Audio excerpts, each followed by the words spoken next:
Sometimes, the more you explain yourself, the less people respect your decision. You think you're clearing up a misunderstanding, but without realizing it, you may be turning a simple decision into something the other person feels entitled to negotiate.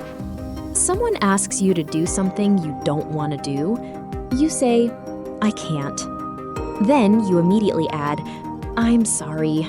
It's just that I've been really busy and I've had a long week and I have an early morning tomorrow." Now, notice what happened. You said no, but then you started building a case for why your no should be accepted. And suddenly, the other person has things they can challenge. "Can't you just come for an hour? Are you really that busy? You could do it another day." Your boundary has quietly become a debate. Compare that with, "I can't make it tonight. I need some time to myself." That's it. It's not rude. It's not aggressive. It's complete. And this is where the psychology of over-explaining becomes interesting. People often assume they over-explain because they're trying to communicate better. But sometimes they're not communicating. They're managing the other person's reaction. They're thinking, what if they think I'm selfish? What if they're angry? What if they misunderstand me? What if they stop liking me? So they keep talking. The goal is no longer to provide information. The goal is to get approval. And that's a completely different thing. When you constantly explain yourself to avoid someone's disappointment, you're unintentionally teaching them that their approval matters more than your decision. And some people will notice that, especially people who are controlling or manipulative. Here's another problem. Every explanation gives the other person more information, and information can become leverage. Imagine you tell someone you don't want to lend them money because you're saving, your expenses have increased, you're worried about your finances, and you've got several things coming up. A reasonable person may simply understand. But a manipulative person now has several points to attack. "You're getting paid next week. It's only a small amount. You helped me before." Now you're defending yourself against arguments you never needed to hear. This is why emotionally intelligent people are careful about who gets access to their reasoning.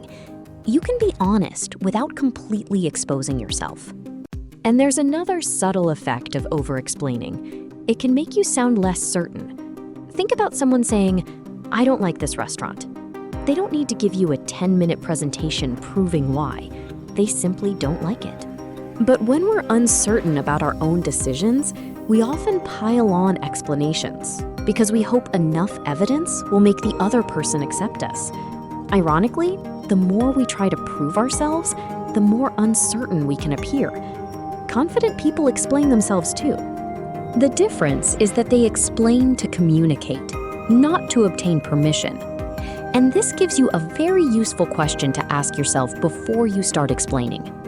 Am I providing information, or am I trying to earn permission? If someone genuinely needs information, explain. If there's a misunderstanding, clarify. If your decision affects someone else, communicate the relevant details.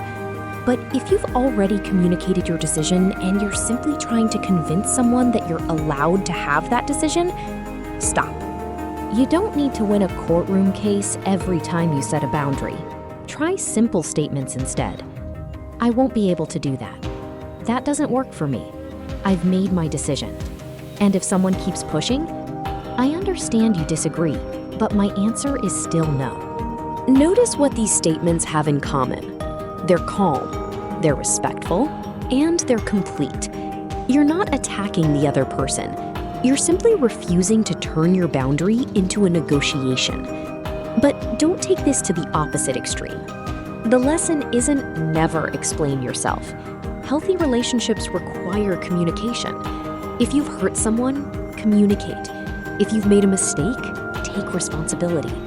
If someone genuinely deserves context, give it. The goal is not to become cold or emotionally unavailable. The goal is to stop feeling like you need to justify your existence every time someone questions you. Because the people who respect your boundaries don't always need a perfect explanation.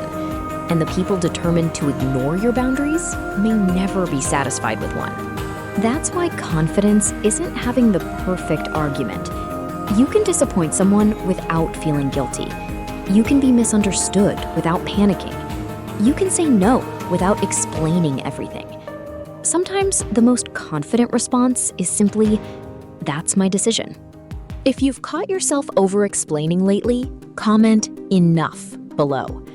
And if you want to understand the hidden psychology behind respect, communication, boundaries, and human behavior, subscribe to Social Synapse. Share this video with someone who always feels like they have to explain themselves.